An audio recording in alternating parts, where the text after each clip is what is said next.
Morning students, हमारे आज के क्लास में हम लोग जो है वह Nelson Mandela Long Walk to Freedom जिसे लिखने वाले नेल्सन रॉयलाल मंडेला है उसके बारे में बात करने वाले हैं।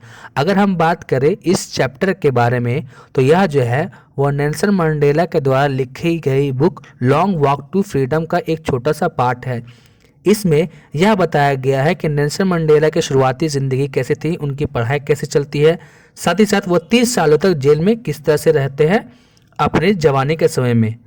इसमें इस बात को भी बताया गया है कि नेल्सन मंडेला जो है वो किस तरीके से अपने भाइयों के लिए जो है वो लड़ाई करते हैं और वह अपार्थिड के खिलाफ होते हैं। सवाल आता है अपार्थिड क्या होता है, तो अपार्थिड हो गया रंगभेद नीति, मतलब स्किन के कलर के आधार पर लोगों पे जज करना, लोगों से भेदभाव करना क्या कहलाता है, हमारा अपार्थिड या फिर रंगभेद नीति।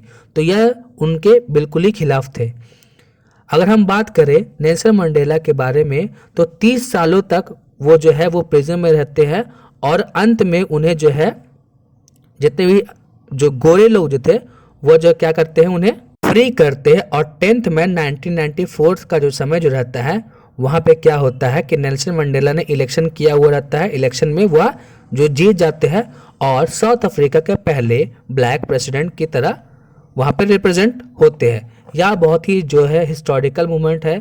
दुनिया भर के लोग मतलब बोल सकते हैं 140 देशों के लोग जो है वो यहाँ पे आए हुए थे सैंडस्टोन एम्पी थिएटर में, जिसे बनाने वाले यूनियन बिल्डिंग्स ऑफ प्रेटोरिया थे।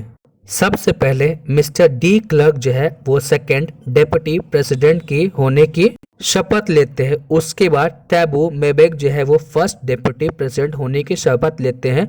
फिर उसके बाद जो है वह नेल्सन मंडेला आते हैं प्रेसिडेंटशिप लेने की शपथ लेने के लिए। वह ये इस बात को मानते हैं कि वो जो है वो साउथ अफ्रीका के संविधान की इज्जत करते हैं। साथ ही साथ वह जो है वह अपना जीवन जो है वह साउथ अफ्रीका के रहने वाले लोगों को समर्पित करते हैं। इतना बोलने के बाद जो है वो प्रेसिडेंट मंडेला जो है वो जितने देश से आए हुए गेस्ट हैं उनका धन्यवाद करते हैं कि वह जो है इस सुहाने अवसर पे आए हुए हैं जहाँ पे न्याय, शांति और इंसान का जो महत्व है उसकी जीत होती है।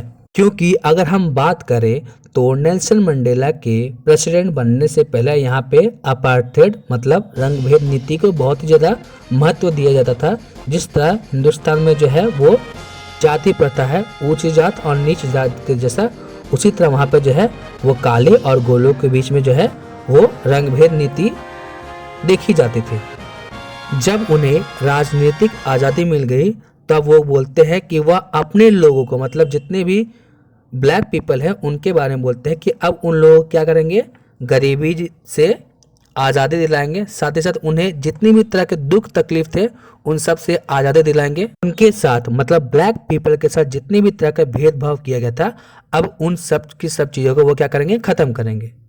और यहाँ वो कहते हैं कि यह आज़ादी का जो सूरज जो है वो अब जो है वो इस देश में सालों साल जलता रहेगा। आज़ादी किसका, तो ब्लैक पीपल और वाइट पीपल के बीच में जितने भी भेदभाव थे उसके आज़ादी कि अब जो है वो सारे के सारे लोग जो है वो बराबर है। समारोह खत्म होने के बाद क्या होता है कि जेट इंजन जो है वह साउथ अफ्रीका का जो फ्लैग है उसका जो है वो रिप्रेजेंटेशन करते हैं, मीन्स फॉग के फॉर्म में उसे क्या कहते हैं, दिखाते हैं। और अंत में दो राष्ट्रगान जो कि एक वाइट लोगों का है और दूसरा जो है वो ब्लैक पीपल का होता है गाए जाते हैं।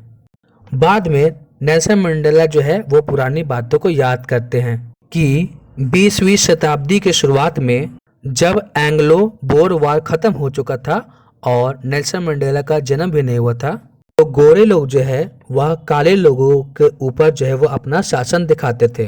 यह समय जो है वो रंगभेद नीति का था जो कि इंसानों के द्वारा बनाया गया सबसे कड़ा कानून था। लेकिन अब 20वीं शताब्दी के अंत तक जो है यह जो है वह रंगभेद नीति जो है वो पूरी तरह से खत्म हो चुका है कि चाहे किसी भी रंग या किसी भी धर्म के लोग जो है वो अब सारे के सारे लोग जो है वो बराबर है। नेल्सन मंडेला उन सारे अपने भाइयों को याद कर रहे हैं जिन्होंने इस अपार्थिड मूवमेंट रंगभेद नीति को खत्म करने के लिए अपना जीवन समर्पण कर दिया। रंगभेद नीति होने के कारण अफ्रीका के लोगों को बहुत ही दुख और तकलीफ झेलना पड़ रहा था, और जो कि उनके ज़िंदगी में एक बहुत ही गहरा निशान छोड़ते हैं। लेकिन उसी के समय में जो है वो बहुत सारे लोग जैसे ओलिवर टम्बूस, वाल्टर सिसुलस और यूसुफ दादूस जो है जैसे बहुत सारे लोगों ने क्या किया था, इस रंगभेद नीति के खिलाफ जो है आवाज़ उठाई थी कि उनका कहना था अब चाहे कुछ भी हो जाए हम इस रंगभेद नीति को हटा करके ही मानेंगे। नेल्सन मंडेला का मानना है कि साउथ अफ्रीका का जो असली धन जो है वो यहाँ के लोग हैं, जो कि सोने से भी ज़्यादा बेहतर है। उनके साथियों ने उन्हें बताया कि साहस क्या होता है। साहस का मतलब ये नहीं होता है कि आपके अंदर डर की कमी है, बल्कि साहस का मतलब ये होता है कि आप उस डर से जो है वो परे है, आप उस डर से आगे बढ़ सकते हैं। कोई भी इंसान जन्म लेता है तो वह जो है वो नफरत के साथ जन्म नहीं लेता है उस किसी भी इंसान के स्किन के कलर या फिर धर्म के प्रति। अगर हम बात करें, अगर कोई इंसान जो है वो नफरत करना सीख सकता है तो वह इंसान प्यार भी करना ज़रूर सीख सकता है। नेल्सन मंडेला को इंसानों के अंदर अच्छाई पे भरोसा है और उन्हें इस बात की विश्वास है कि उनके अंदर जो अच्छाई है वो कभी भी ख़त्म नहीं हो सकती है।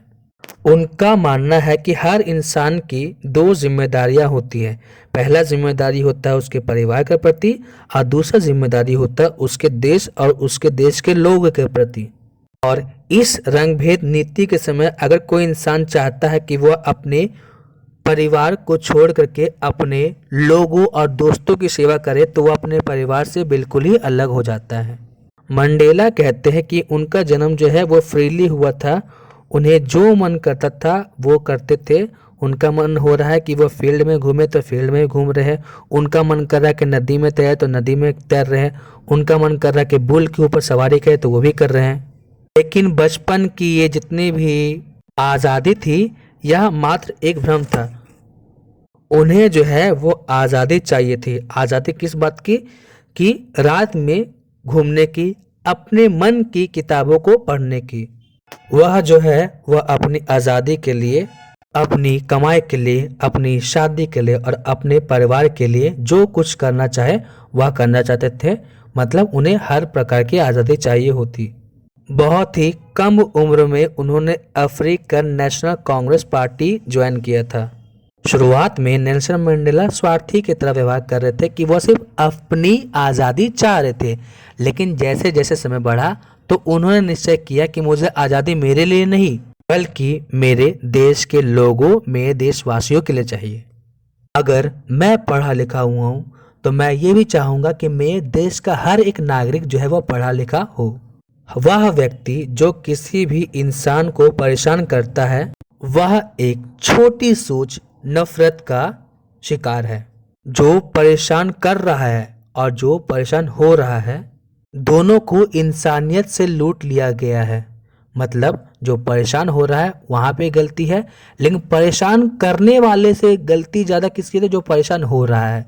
तो यहाँ पे दोनों की गलती बताते हैं और इसी के साथ हमारा जो आज का चैप्टर जो है वह ख़त्म होता है। So I think our today's video was quite beneficial to you. If you like the video, subscribe to our channel for latest update. Until then, stay tuned. Thank you.